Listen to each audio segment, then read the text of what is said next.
Lanjutan dari bab 6. Komunisme, revolusi petani. Cina mempunyai pemerintahan birokratis dengan mandat dari langit. Pemberontakan kepada penindas dibenarkan, tetapi tidak ada lembaga yang mempunyai hak istimewa. Di sini kaum aristokrat tidak mempunyai dorongan untuk menjadi kelas komersial, karena mereka lebih suka menjadi pejabat kerajaan melalui sistem ujian. Kaum aristokrat bertanah menyerap sebanyak mungkin surplus ekonomi pedesaan dan petani tumbuh menjadi barisan revolusioner. Ketika terjadi pemberontakan Republik 1911 dan kemenangan formal di bawah kaum nasionalis Kuomintang 1927, maka monarki pun mengalami kejatuhannya. Cina menganut kekayaan pribadi, termasuk petaninya. Ini berarti kapitalisme yang demokratis, tetapi elit agraria masih berada di atas. Lantaran tak dapat melakukan tindakan yang agresif akibat lemahnya posisi para pemilik tanah. Elit agraria pun merasa perlu menggandeng tangan birokrasi imperial untuk menguasai petani. Maka terbukalah kesempatan bagi petani untuk mendorong negeri itu ke jalan komunis, menuju dunia modern melalui pemberontakan dan revolusi petani. India. Sejak adanya Pax Britannica 1857-1947, Inggris mematikan industri tekstil asli sektor komersial di India. Pemerintah Inggris juga berhasil mencegah aliansi antara sektor komersial kota dengan elit bertanah desa yang diuntungkan oleh kehadiran Inggris. Karenanya, pertanian mandek tidak mengalami stimulasi untuk memaksimalkan produksi dan mengubah pedesaan. Pemilik tanah dan pelepas uang menyedot sebanyak-banyaknya surplus pedesaan untuk kepentingan yang tidak produktif. Maka yang paling dirugikan ialah petani. Setelah kemerdekaan 1947, pola di atas terus berlangsung.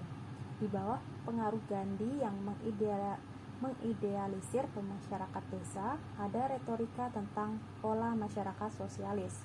Dengan pembangunan masyarakat berencana dan pedesaan pun mulai mengalami perubahan tapi tidak radikal. India memang memerlukan kebijakan yang kuat menuju perubahan. Akan tetapi sebagai akibat dari perubahan yang damai, tidak ada revolusi borjuis, tidak ada revolusi dari atas, tidak ada revolusi komunis, dan tidak ada perubahan. More mengusulkan perubahan itu ialah compulsory demokrasi, seperti dalam komunisme. Eric Erwolf, Peasant Wars of the 20th Century. Buku ini dimaksudkan sebagai penelitian antropologi, namun bahan kajiannya ialah sejarah. Akan tetapi bukan hanya karena bahan kajiannya sejarah itu kita masukkan di sini, tetapi terutama karena pada tiap kasus diceritakan latar belakang sejarah dan proses pemberontakan dan revolusi masing-masing. Kemudian baru pada kesimpulan ditarik generalisasinya. Harapan penulisnya ialah untuk yang pertama menunjukkan keterlibatan petani dalam pemberontakan dan revolusi, dan yang kedua buku ini bermaksud menunjukkan pengulangan gejala beserta perbedaan masing-masing kasus. Ada 6 kasus yang dibicarakan, yaitu revolusi Meksiko, revolusi Rusia, revolusi Cina, Vietnam, Aljazair, dan Kuba. Buku yang terbit 1969 ini tidak sempat menceritakan peristiwa-peristiwa sesudahnya, terutama keterlibatan Amerika di Vietnam dan pertentangan antara kelompok militan Islam, disebutnya Jacobian Islam, pada pemerintahan di Aljazair. Buku ini menyebut Peasant Wars karena kebanyakan pengikut pemberontakan ialah petani, sekalipun di bawah panci-panci nasionalisme atau komunisme dan inisiatif dipegang borjuasi. Definisi petani yang dipakai ialah population that are existentially involved in cultivation and make autonomous decision regarding the process of cultivation. Gambaran sangat singkat dan tidak memadai di bawah ini akan mengungkap mengapa revolusi bisa terjadi. Tidak akan diungkapkan latar belakang sejarah yang panjang, melainkan hanya peristiwa-peristiwa penting yang dekat dengan pemberontakan. Meksiko merdeka dari Spanyol pada 1821. Pada permulaan abad ke-20, selain adanya hacienda atau perkebunan besar, juga berkembang industri atau pertambangan. Penduduknya terdiri dari orang Spanyol, Indian, dan Negro. Banyak pemberontakan telah terjadi. Adapun pemberontakan pada awal abad ke-20 bermula dari pemilik tanah yang liberal, Francisco Madero 1919, yang menentang diktatorisme. Banyak pemberontakan lainnya, diantaranya yang dipimpin oleh Emilio Zapata. Di tempat-tempat yang sudah dibebaskan, kelompok Zapata membagikan kembali tanah hacienda kepada petani Indian. Namun, ia dikalahkan oleh kaum konstitusionalis pada 1915. Sejak itu, pemerintah mengadakan pembaruan agraria dan tenaga kerja. Rusia. Sejak revolusi 1905, terdapat banyak sekali pemogokan dan kerusuhan petani. Keikutsertaan Rusia dalam Perang Dunia Pertama membuktikan lemahnya militer di bawah Tsar. Setelah Tsar dimaksulkan pada 14 Maret 1917, ada dua pihak yang bersaing memperebutkan massa, yaitu pemerintahan sementara yang menguasai tentara dan Soviet Petrograd yang menguasai jalanan. Sejak itu kerusuhan terjadi di daerah pedesaan. Pertanian besar dikuasai komuni petani.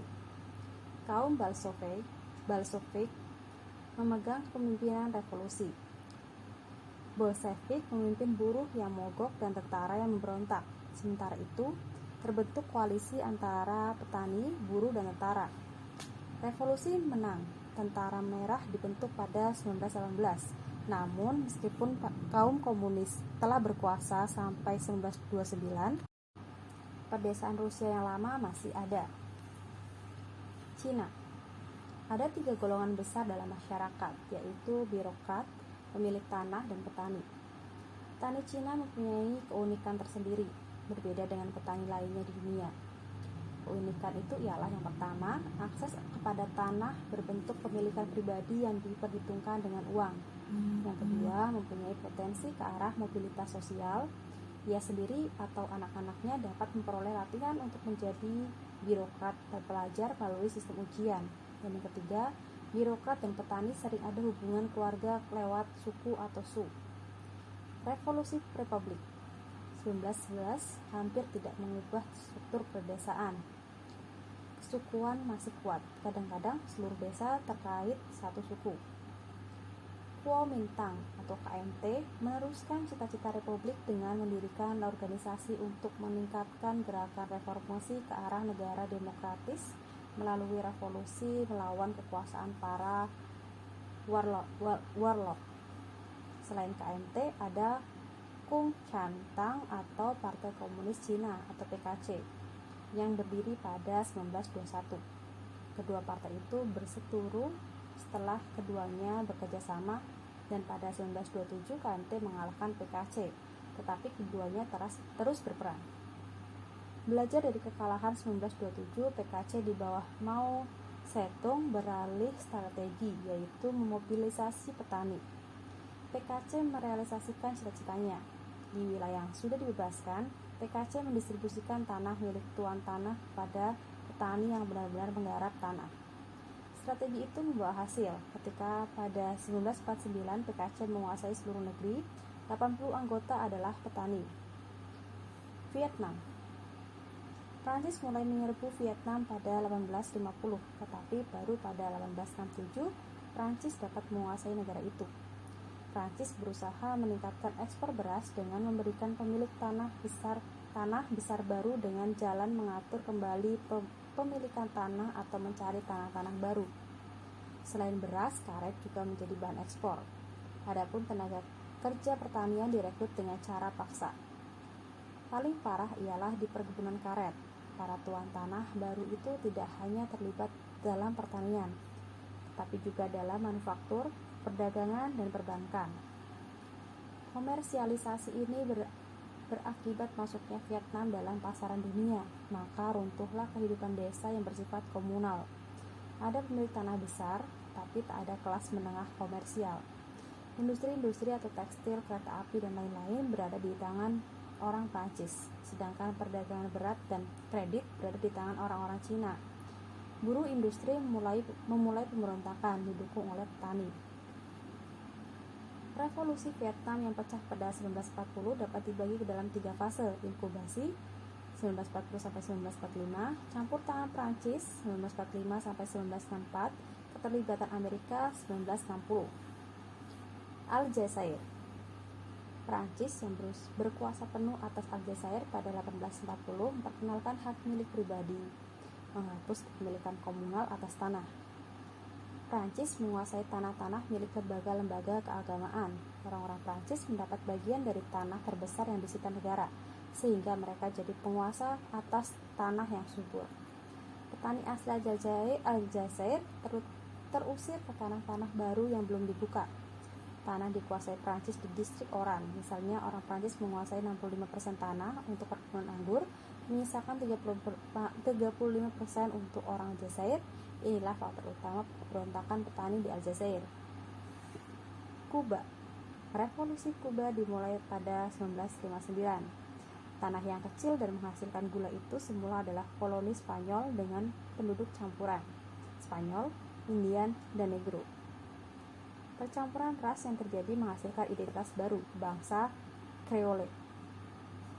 Kuba merdeka dari Spanyol pada 1898. Kemudian pabrik-pabrik gula dimiliki oleh orang Amerika dan orang Kuba menjadi buruh tani, menjadi proletariat desa. Ini membuat revolusi petani Kuba mempunyai ciri khas. Generalisasi. Pengalaman petani menurut Wolff ternyata tidak dapat digeneralisasikan begitu saja, tanpa melihat kondisi spesifik tiap negeri. Namun, dalam kesimpulannya, Wolff mencatat ada hal-hal umum yang patut dikemukakan. Di bawah ini akan dikemukakan dua hal saja dari generalisasi yang ditemukan Wolff. Yang pertama, komersialisasi, yaitu kapitalisme, masyarakat pasar, monetisasi. Di semua negeri dengan berbagai variasi mentransformasikan stigma ekonomi dan masyarakat. Di mana-mana permainan komoditas menimbulkan krisis. Kepala suku, bangsawan bertanah, petinggi digantikan oleh pengusaha, pedagang, politisi, kaum intelektual, dan profesional.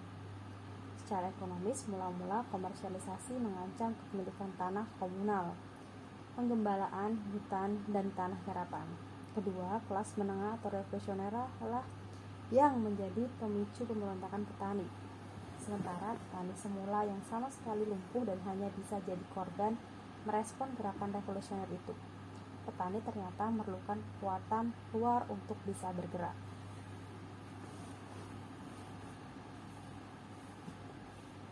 Bab 7. Rapprochement atau sejarah dan teori sosial. Kooperasi antara ilmu sejarah dan ilmu sosial akan nampak sebagai kontradiksi. Sejarah berhubungan dengan gejala yang unik, sekali terjadi dan terikat dengan konteks waktu dan tempat atau ideografik. Sementara itu, ilmu sosial berusaha mencari hukum umum atau general laws terjadi berulang dan lepas dari konteks waktu dan tempat atau nomotetik. Sejarawan membicarakan revolusi Indonesia, ilmuwan sosial membicarakan revolusi.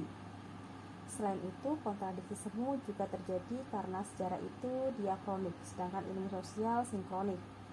Oleh karena itu, sejarawan yang menggunakan ilmu sosial harus punya logika ilmu sosial. Artinya, ia harus berpikir ganda, sekaligus diakronis dan sinkronis. Dalam sejarah historiografi di Amerika, ada The New History 1912 yang menganjurkan kooperasi antara ilmu sejarah dan ilmu sosial. Demikian pula aliran Annales 1929 di Prancis berbuat yang sama. Sejak saat itu, scientific history atau tradisi positivisme Leopold von Ranke ditinggalkan. Seperti diketahui, scientific history memilih sastra dan filsafat untuk beraliansi. Sejarah harus rigoros, faktual, akurat, W.S. Eigentlich gewesen atau apa yang sebenarnya telah terjadi dan dituturkan dengan baik. Sebaliknya, The New History dan Annales memilih ilmu sosial. Lucien Lefebvre menunjukkan pentingnya psikologi untuk sejarah. Fernand Braudel menunjukkan ilmu-ilmu kemanusiaan, sosiologi, ekonomi, geografi, dan demografi, dan Leroy Ladurie pada demografi dan geografi. subjek matter sejarah pun berubah. Sejarah sosial menggantikan sejarah politik. Politik tidak lagi menjadi tulang punggung studi sejarah. Sejarah menjadi ilmu yang multidisipliner. Adapun sejarah politik yang membicarakan raja-raja, perang dan pemerintahan kemudian berubah menjadi studi tentang kekuasaan atau power. Di Indonesia, penganjur pertama kooperasi antara ilmu sejarah dan ilmu sosial adalah Sartono Kartodirjo. Kuliahnya di UGM sejak 1967. Buku yang ditulis di bawah pemimpinnya Sejarah Nasional Indonesia 6 jilid dan pada 1970-an, dan buku-bukunya sendiri Rise and Fall of Banten in 1998, 1966, dan Protest Movement in Rural Java 1973, menunjukkan kedekatan sejarah dan ilmu sosial. Konsep-konsep ilmu sosial seperti struktur fungsi elit birokrasi, mobilitas sosial, patron klien, kelas, dan perubahan sosial, serta ideal type Max Weber seperti patrimonialisme dan birokrasi rasional memenuhi buku-buku itu. Demikian juga disertai dan buku-buku yang ditulis murid-muridnya. Pemikiran tentang pendekatan ilmu sosial dan studi sejarah itu kemudian dibukukan menjadi pendekatan ilmu sosial dalam metodologi sejarah. Meskipun demikian, di Indonesia sejarah tetap menjadi bagian dari humaniora ilmu budaya. Operasi kedua ilmu itu merupakan jembatan ke arah perkembangan selanjutnya dalam historiografi Amerika dan Prancis, yaitu social scientific history. Nama lainnya adalah interdisciplinary history, dengan menggunakan pendekatan kuantitatif. Dengan cara ini, sejarah sudah benar-benar menjadi bagian dari ilmu sosial. Sejarah adalah ilmu sosial. Di bawah ini adalah contoh penggunaan sejarah dalam studi ilmu sosial, atau sebaliknya. Penggunaan ilmu sosial dalam sejarah: 2 mengenai subjek matter non-Indonesia, dan 5 mengenai Indonesia, 1 diantaranya oleh Indonesianis Belanda. Buku-buku itu adalah M.N. Srinivas, Social Change in Modern India, John Lemon, A Little Commonwealth, Family Life in the Plymouth Colony, Eli Towen Bosma, State, Islam and Local Leaders in West Madura, Indonesia, and Historic Anthropologist Study. Ibrahim Alfian, Perang di Jalan Allah, Perang Aceh, 1873 sampai 1912. Joko Suryo, Sejarah Sosial Pedesaan Karisdenan Semarang, 1830 sampai 1900. Suartono, Apanege dan Bekel, Perubahan Sosial di Pedesaan Surakarta, 1830 sampai 1920. Dan Kunto Wijoyo, Raja Priayi dan Kawula, Surakarta, 1900 sampai 1919. M.N. Srinivas, Social Change in Modern India. Meskipun buku ini sebenarnya adalah buku antropologi, tetapi topiknya adalah sejarah mentalitas, yaitu sankritasi dan westernisasi. Selain itu, ada 2 hal yang menyebabkan buku itu kita masukkan di sini. Yang pertama, topik social change adalah juga topik sejarah, dan yang kedua, banyak menggunakan data-data sejarah berupa sensus-sensus. Sankritisasi. Gejala yang menyeluruh di India ialah pembagian masyarakat berdasar model varna atau kasta yang berjumlah 4 atau 5. Kasta itu adalah Brahmin, Satriya, Vaishya, dan Sudra. Kalau Harijan atau the untouchable atau yang tak boleh disentuh, maka jumlah kasta menjadi 5. Model itu tetap, sekalipun kedudukan tiap kasta dapat berubah. Untuk kasta dalam model itu masing-masing punya aturan tingkah laku atau varna dharma yang harus dipatuhi dan sudah diberlakukan pada kurang lebih 600 BC sampai 300 AD. Proses sankritisasi yaitu ketika kasta Hindu yang rendah atau kelompok suku-suku yang rendah mengubah adat, ritual, dan ideologi menuju kasta yang tinggi dan menjadi kasta baru karena mengalami kelahiran kedua. Demikianlah misalnya kasta Harijan di Mysore mengklaim diri sebagai Vishmakarman Brahmin dan menolak makanan dari kasta yang semula lebih tinggi. Masih dari Mysore, para petani atau okaligas dan penggembala atau kurubas menolak makanan dari marka Brahmin. Orang hutan atau penebang dari suku Korg mengklaim sebagai ksatria dan bahkan bangsa Arya. Di tempat lain, para tukang besi, emas, cukur, kayu, air, keranjang, cuci, panen, gembala, peternak babi juga mengalami sankritisasi. Selanjutnya, buku ini penuh dengan contoh yang sangat rinci, tetapi yang tidak disebut di sini. Sankritisasi itu menjadi sebab dan akibat mobilitas sosial. Meskipun demikian, mobilitas sosial juga sering tidak disertai sankritisasi. Dalam buku itu ada tabel-tabel sensus 1911, 1921, 1931 yang menunjukkan sankritisasi. Adapun sankritisasi dapat berbentuk dua model, Brahmin atau Satria, atau 4 model Brahmin, Satria, Vaishya, Sudra, tergantung klaimnya. Model ini diperkaya dengan persaingan antara kasta Satria dan Brahmin yang mengakibatkan naiknya Satria dan turunnya Brahmin. Brahmin hanya menjadi pengikut raja. Jainisme dan Buddhisme disebut-sebut sebagai akibat dari persaingan semacam itu. Selanjutnya, buku itu menulis tentang adanya gerakan yang berusaha menghapus sistem kasta, suatu gerakan Puritanisme yang meletakkan kecintaan pada Tuhan sebagai ukuran kemuliaan, bukan kedudukan ritual seseorang dalam kasta. India zaman pertengahan ada gerakan Bhakti, dan gerakan semacam itu lebih banyak lagi dengan datangnya pemerintahan Inggris di India. Westernisasi. Inggris memperkenalkan teknologi baru, lembaga-lembaga, pengetahuan, kepercayaan, dan nilai yang dibawa dari Barat. Itulah yang menyebabkan terjadinya westernisasi. Westernisasi ialah perubahan-perubahan yang terjadi dalam masyarakat dan kebudayaan India sebagai akibat dari penguasaan Inggris. Jadi ada 3 proses yang bersamaan, yaitu westernisasi, industrialisasi, dan urbanisasi. Istilah westernisasi dipakai karena konsep itu bagi India lebih netral secara etis daripada istilah modernisasi. Istilah itu bersifat inklusif, kompleks, dan mengenai semua lapisan masyarakat. Akibat dari westernisasi ialah timbulnya elit baru, yaitu golongan kecil masyarakat yang mempunyai hubungan dekat dengan penguasa Inggris. Westernisasi yang terjadi dengan adanya Pax Britannica dan semakin menjadi setelah 1947. Implikasi dari westernisasi ialah gerakan revolusi nasionalisme mulai pada 1930-an, sekularisasi dan mobilitas kasta. Sementara sankritisasi tidak mengakibatkan perubahan struktural tapi hanya pindah posisi. Westernisasi mengakibatkan perubahan struktural karena westernisasi memerlukan uang, waktu, usaha, dan kontak dengan orang-orang berpengaruh. Adanya gerakan kelas terbelakang, the backward classes movement, juga dicatat dalam buku itu, diantaranya gerakan Arya Samaj. Gerakan-gerakan itu didukung dengan sejumlah perundangan dari pemerintah Inggris di India.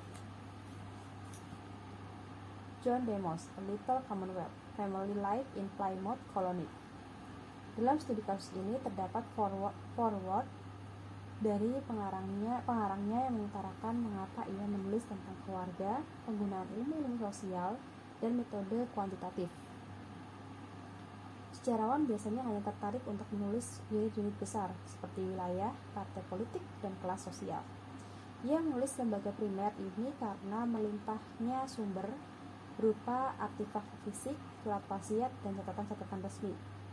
Ia menggunakan deskripsi dengan lukisan impresionistik dan best possible guess.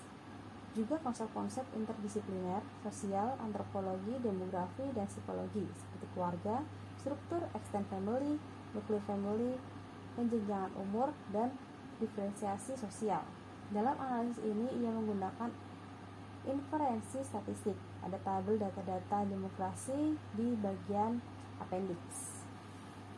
Kemudian buku ini menceritakan secara singkat sejarah koloni Plymouth di Amerika.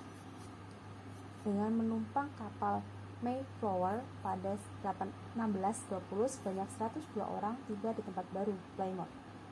Mereka adalah anggota jamaah gereja Puritanisme atau Anglikanisme, tapi dengan kepercayaan khusus. Komunitas itu terbentuk dari periode awal abad ke-17, 150 mil di utara kota London.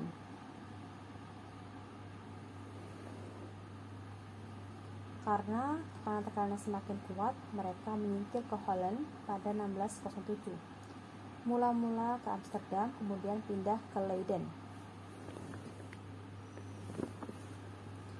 Mereka menandatangani perjanjian untuk membentuk sebuah civil body politik di New York, lengkap dengan pemerintahan. Kepalanya disebut gubernur dan pengadilan. Secara formal, negara dan gereja terpisah, namun dalam praktik keduanya jadi satu. Karena kehadiran di gereja, anggota dan bukan anggota diwajibkan oleh undang-undang. Semula hubungan para pendatang dengan Indian suku Wampanoag sangat baik. Masalah-masalah perbatasan dan ternak yang melampaui wilayah selalu dapat diselesaikan. Tidak ada masalah dengan perluasan wilayah, tetapi hubungan itu semakin memburuk ketika ada keperluan terus-menerus untuk ekspansi. Sebab para pendatang terus bertambah, konflik dengan Indian tak terelakkan. Indian yang menyerang kota Sensei pada 1675. Perperangan pun terjadi dan menyeret suku-suku Indian yang lain serta koloni yang lain di seluruh New England. Pada 1691, tata Inggris memutuskan untuk menganeksasi Plymouth dan seluruh Massachusetts Bay. Selesailah sebuah mitos bagi bangsa Amerika. Buku itu sendiri berisi 3 bagian, yaitu setting fisik atau perumahan, perabot rumah tangga, pakaian. Struktur rumah tangga, yaitu keanggotaan suami dan istri, tuan dan pembantu, hubungan kekerabatan, dan tema-tema perkembangan pribadi, yaitu masa bayi dan anak-anak, masa dewasa, masa tua. Kali ini kita tidak membicarakan secara detail isi buku itu. Menarik tapi kurang relevan. Cukuplah temuan-temuan di bawah ini. Kesimpulan buku itu mengatakan bahwa keluarga di Plymouth koloni mempunyai kemiripan dengan Amerika masa kini, yaitu keluarga pada dasarnya adalah nuclear family. Selanjutnya dikatakan bahwa keluarga adalah yang pertama bisnis, dalam arti agen ekonomi, produksi, dan penukaran yang memberikan kebutuhan material. Yang kedua, sekolah, sebab ayah dan kepala rumah tangga bertanggung jawab atas pendidikan anak-anaknya, setidaknya sampai dapat membaca kitab suci. Yang ketiga, lembaga pendidikan yang menyiapkan anak-anak untuk masuk ke sistem ekonomi. Yang keempat, gereja, sebab setiap keluarga bertanggung jawab atas agama anak-anak. Yang kelima, lembaga permasyarakatan, karena keluarga orang-orang kaya dapat ditunjuk oleh pengadilan untuk menjadikan para pelanggar hukum sebagai pembantu di rumahnya. Dan yang keenam, lembaga kemakmuran yang memberikan bermacam-macam pelayanan kepada anggota keluarga. Eli Towan Bosma, Stat, Islam and Local Leaders in West Madura, Indonesia, and Historic Anthropologist Study. Bagian pertama buku ini berisi penelitian lapangan antropologi Desa Beru, Sampang, Madura Barat. Setelah mendeskripsikan mengenai Desa Beru, letak dan setting alam, keadaan tanah, data penduduk, mata pencaharian, pemerintahan, stratifikasi sosial dan kelompok-kelompok sosial, kekeluargaan dan keagamaan, orang-orang tua, kiai desa, aparat, sampailah buku ini pada penelitian secara antropologi. Sebagai layaknya penelitian lapangan antropologi, di bagian akhir buku ini ada peta-peta, ada diagram kekeluargaan petani, aparat desa, dan kiai, serta ada tabel-tabel demografi, pemilikan tanah, pemilikan ternak, dan pembagian status sosial ekonomi penduduk. Sebagai penelitian sejarah dengan perspektif antropologi atau penelitian arsip dan lapangan, buku ini membicarakan tentang sejarah politik sampai di tingkat desa. Raja di ibu kota Bangkalan dan Desa Beru di Sampang ada di bagian 2. Pada pembicaraan sekitar kekuasaan raja-raja, perubahan-perubahan oleh kekuasaan kolonial, dan akhirnya kejadian-kejadian sudah kemerdekaan sampai 1980, terutama dengan peran NU di pedesaan Madura. Dimulai dengan menggambarkan kekuasaan raja-raja Bangkalan 1750 sampai 1885 dan hubungannya dengan Islam. VOC membangun benteng dekat keraton. Belanda berusaha mempengaruhi para bangsawan yang akan menjadi raja. Pada 1831 terbentuklah tentara barisan oleh pemerintah kolonial dengan merekrut para saudara dan keluarga raja. Sistem yang dipakai untuk membiayai administratif kerajaan sama dengan di Jawa, ialah apanage. Keborosan raja-raja, keluarga raja, dan seluruh administrasi kenegaraan menyebabkan kebanyakan tanah tergadai pada orang-orang kaya, Cina dan pribumi. Mereka berhutang pada orang-orang kaya dan jatuh miskin. Maka pada 1885 pemerintahan kolonial secara definitif melikuidasi kerajaan Madura dan meletakkan di bawah kekuasaan kolonial. Hubungan dengan Islam terjadi karena pada masa pemerintahan Raja Sultan Cakraningrat ke-8 1815 sampai 1847 agama Islam berkembang. Ia merayakan hari-hari besar Islam, demikian juga ritual-ritual Islam yang lain selalu diselenggarakan. Sementara itu, pada abad ke-19, jumlah orang Arab juga bertambah di Madura Barat, lebih-lebih di Sumeneb. Di seluruh Madura Barat, Bangkalan dan Sampang, pada abad ke-18 dan 19 ada sebanyak 16 desa perdikan. Pada umumnya ialah pesantren, di mana perdikan pesantren Batu Ampar dan Prajan menjadi pusat agama Islam. Sementara itu, pada akhir abad ke-19, tarekat, yaitu Qadiriyah dan Naqsabandiyah juga berkembang dan banyak bangsawan yang bergabung, di antaranya karena khawatir bahwa akan ada persatuan antara elit birokrasi pribumi dengan elit agama di pedesaan. Maka pemerintah kolonial menghapuskan pemerintahan pribumi pada 1885. Pada 1895 terjadi pemberontakan pesantren Prajan, dan sejak itulah sejarah Madura termasuk sudah 1945 adalah sejarah integrasi dan konfrontasi antara birokrasi dan Islam, elit birokrasi dan elit agama. Itu terjadi bahkan sudah kehadiran Nahdlatul Ulama NU di Madura Barat. Joko Suryo, Sejarah Sosial Pedesaan Karesidenan Semarang 1830 sampai 1900. Buku yang terdiri dari 8 bab termasuk pendahuluan dan kesimpulan ini berusaha mendeskripsikan dan menganalisis perubahan sosial yang terjadi di pedesaan Semarang. Di setiap bab terdapat tabel-tabel data statistik. Demikian pula di bagian akhir buku ini masih ada banyak sekali appendix berisi tabel-tabel yang rinci per kabupaten bahkan per distrik. Buku ini dimulai dengan meninjau apakah tesis antropologis Clifford Geertz tentang adanya involusi pertanian di daerah perkebunan tebu di Jawa berlaku juga di Semarang, tempat adanya terutama perkebunan kopi dan sedikit tebu. Asumsi Geertz ialah ada simbiose yang saling menguntungkan antara tanaman tebu dan padi, sehingga lahan yang sempit itu pun dapat menampung penduduk yang semakin bertambah. Akibatnya adalah adanya shared poverty di daerah penanaman tebu yang digalakkan oleh pemerintah kolonial dengan tanam paksa. Kesimpulan Geertz itu sudah dibantah dengan penelitian-penelitian di daerah penanaman tebu yang lain. Tetapi apakah kopi atau tebu mengakibatkan perubahan demografis di Semarang?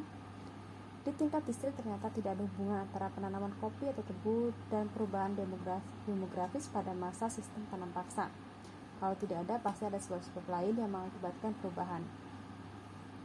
Perubahan itu harus dicari sampai tingkat desa.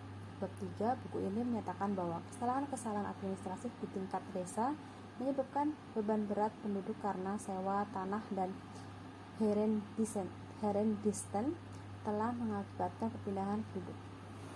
Bab 4 mendeskripsikan pertumbuhan jaringan transportasi berupa pembukaan jalan-jalan baru dan rel kereta api.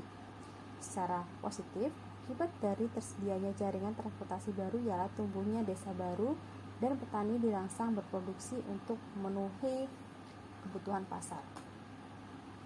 Namun, akibat negatifnya adalah membanjirinya barang-barang impor dari luar. Rupanya bagi pedesaan di Semarang, akibat negatif itulah yang terjadi. Bab 5 menceritakan nasib pedesaan Semarang ketika sudah menjadi bagian dari ekonomi dunia. Ketika ekonomi dunia mengalami krisis, maka pedesaan Semarang pun mengalami kemerosotan ekonomi. Meskipun pemerintahan membuka banyak pekerjaan umum yang mendatangkan pendapatan bagi penduduk desa, tetapi masih ada kerja wajib yang sangat membebani penduduk desa. Lagi pula, ada kebijakan baru yang merugikan, penanaman candu, perjudian, dan rumah gadai. Bab 6 bercerita tentang banyaknya penyakit yang melanda pedesaan Semarang. Penyebabnya ialah sanitasi yang buruk di pedesaan. Mudahnya penyakit menular lewat jaringan transportasi dan konsentrasi pengelolaan kesehatan di kota-kota, terutama tempat tinggal orang Belanda. Akibatnya, emigrasi dari desa-desa di Semarang tidak terelakkan. Bab 7 menceritakan saluran-saluran keluar berupa kriminalitas, kecu, maling, pembajak atau begal, judi, candu. Juga tentang terbukanya kartu praasa aman sosial berupa perkembangan gerakan-gerakan nasional anti kolonial serta gerakan tarekat atau Naksabandiyah. Kesimpulan hukum umum buku ini ialah perubahan-perubahan demografis tidak disebabkan oleh faktor ekonomi atau sistem tanam paksa, tetapi oleh sebab-sebab non-ekonomis. Demikian pula perubahan sosial ekonomi atau kemelaratan, kebodohan, keterbelakangan di satu pihak dan munculnya elit desa di lain pihak. Suhartono, Apanage, dan Bekel. Perubahan sosial di pedesaan Surakarta 1830 sampai 1920. Buku ini dapat terlihat dengan jelas bahwa ilmu-ilmu sosial sangat berguna untuk mendeskripsikan masyarakat desa tradisional dan hubungan horizontal dengan vertikalnya. Tanpa penguasaan teori sosial, topik-topik tentang Apanage, Bekel, status sosial, perubahan sosial, mobilitas sosial, elit pedesaan, dan keresahan sosial tidak akan menjadi jelas. Pendek kata, the logic of social science sangat diperlukan dalam penulisan sejarah yang sangat kompleks, seperti topik tentang perubahan sosial itu. Sistem Apanage, kerajaan-kerajaan tradisional, menyatakan bahwa seluruh tanah adalah milik raja. Ada desa-desa khusus untuk raja atau desa Pangrebe. Selain itu, raja memberikan gaji kepada keluarga serta pegawai raja dan kerajaan berupa appanage atau desa, tanah dan penduduknya. Pada gilirannya, seorang memegang appanage disebut patuh, mengangkat seorang bekel penarik pajak untuk tiap desa. Para bekel di desa yang besar diawasi oleh seorang demang. Buku ini memberikan deskripsi dan analisis ketika desa-desa berubah statusnya dari desa di bawah kerajaan tradisional menjadi desa agroindustri di bawah sistem kapitalis. Sudah perang Diponegoro 1830 sampai 1920. Dalam perkembangan politik, bab 3 diceritakan reaksi beberapa lapisan sosial seperti bangsawan, elit agama, dan petani, serta munculnya syarikat Islam dan gerakan-gerakan radikal. Bab 4 menceritakan akibat dari perubahan sosial seperti liberasi tanah, komersialisasi tenaga kerja, ekonomi petani, dan perubahan kekuasaan bekel. Bab 5 melukiskan keresahan-keresahan sosial yang terjadi di pedesaan Surakarta, yaitu gerakan-gerakan sosial, gerakan mesianisme, gerakan keagamaan atau revivalisme Islam, milenialisme Jawa, nativisme anti asing, dan kriminalitas, kecu, begal, pembunuhan, pembakaran, pencurian ternak.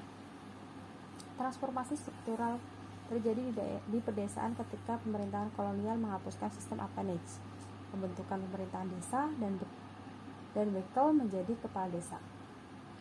Kunto Wijoyo, Raja, Priyayi, dan Kawula, Surakarta 1900 sampai 1915. Buku pendek ini adalah tentang sejarah kejiwaan atau psychohistory, tentang raja, tentang mentalitas, tentang priyayi dan kawula, dan sejarah sensibilitas tentang ketiganya. Asumsi teoritis yang dipakai berdasarkan ilmu budaya dan sosiologi pengetahuan bahwa manusia tidak secara langsung melihat realitas, tapi melalui budaya atau melalui tafsir bersama atas realitas itu. Demikianlah raja, priyayi, dan kawula melihat satu terhadap lainnya melalui simbol-simbol. Dimulai dengan deskripsi tentang simbol pribadi dan publik yang dimiliki oleh raja, simbol para priyayi, dan ketidakpunyaan simbol kawula. Raja mempunyai world image atau yang keliru bahwa dialah yang berkuasa. Priyayi mempunyai political mysticism terhadap raja. Sementara mereka melihat kawula sebagai uang cilik. Kawula yang berada di tangga sosial terbawah dan tak sanggup membayar ongkos perubahan kota hanya bisa mempunyai counterculture berupa mimpi, ilusi, dan halusinasi. ketika muncul lembaga-lembaga, priai bergabung pada Abipraya kurang lebih 1900 dan Budi Utomo 1908 yang afirmatif pada raja. Stratifikasi sosial dan penguasa kolonial. Sementara rakyat pada Sarekat Islam 1911 bersikap afirmatif terhadap raja tetapi kritis pada stratifikasi sosial dan kekuasaan kolonial. Namun ketika pada 1915 ada peristiwa perkawinan raja yang kedua kalinya, Permasyuri pertama tidak menghasilkan anak laki-laki. Baik priai maupun kaula merayakannya sebagai simbol nasionalisme Jawa.